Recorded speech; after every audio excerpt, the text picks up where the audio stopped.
Hello aspirants, I welcome you all on the YouTube channel of ANALYST IAS. Our today's topic for topic Decodified discussion is the famous 5-day climate fast of the Sonam Wangchuk. We will see who is Sonam Wangchuk. Then we will see what is 6th schedule of the Indian Constitution. As this issue revolves around the 6th schedule, we will see why in news what is khardung pass. Sonam Wangchuk is basically protesting on a fast in this khardung pass, so we will see more about it.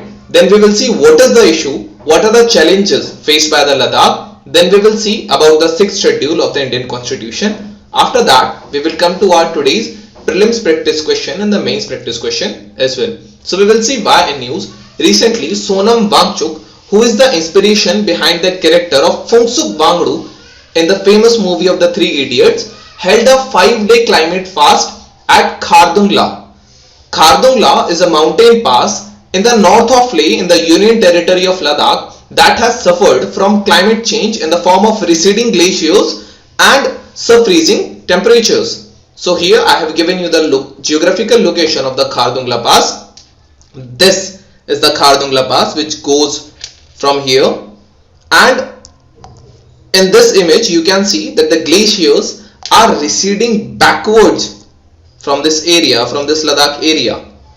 Now this image, basically this was the Khardung pass through which our Indian army went up to the Siachen glacier. Here this is the location of the Siachen glacier near the K12. So it basically played a very important role in the for the Indian army.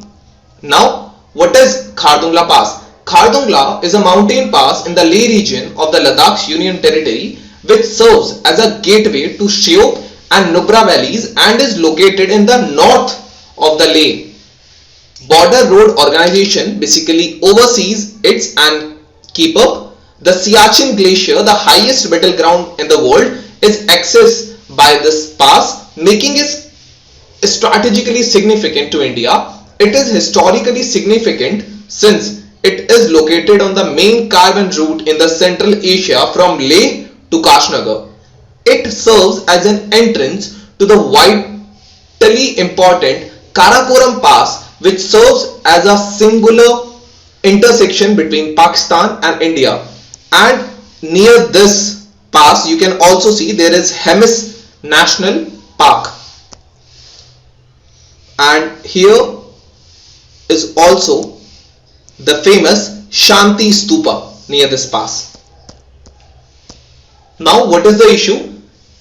A 4-point agenda was put forth by the two protesting bodies. First, statehood for the Ladakh. Second, inclusion of Ladakh under 6th schedule of Indian Constitution. Then job reservations for the youth of that area. Separate parliamentary constituencies for Leh and Kargil. Notably, while the recognition of Ladakh as a separate union territory has been considered a win for the locals, it didn't come with expected inclusion under the 6th schedule of the Constitution.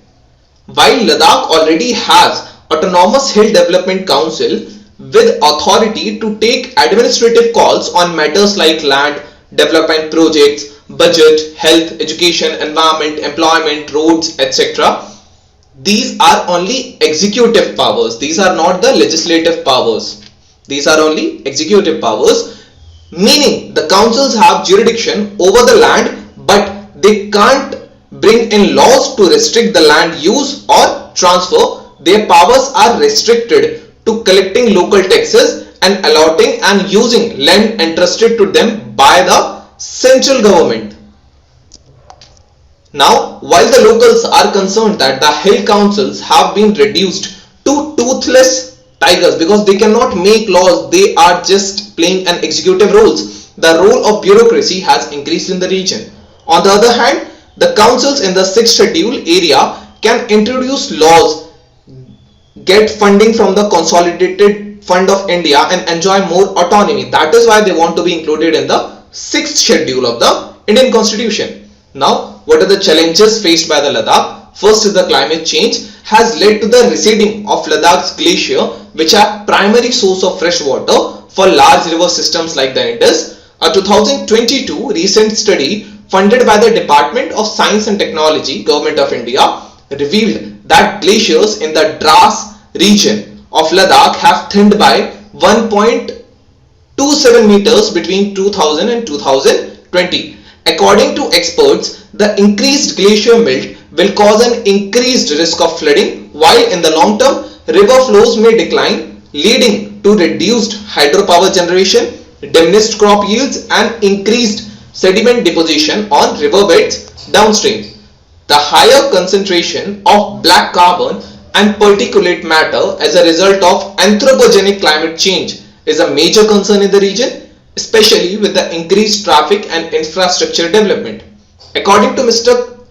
Wangchuk, the central government's move to reconstitute Ladakh as a union territory has not brought any tangible results. Demands have been raised to include Ladakh in the 6th schedule of the constitution, while public opinions of the UT's governance has been low. What is the 6th schedule? The 6th schedule was initially meant for Assam's predominantly tribal territories, which were designated as excluded areas under the Government of India Act of 1935 and were directly under the governor's administration. It provides for the governance of tribal areas in the Assam, Meghalaya, Tripura and Mizoram in order to protect the rights of indigenous tribal communities.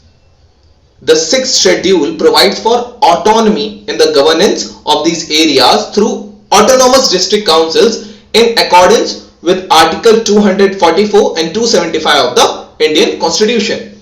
These councils have the authority to enact laws governing the territories under their control, including those pertaining of land, forest, agriculture, inheritance, native customs and traditions of the tribal people, etc.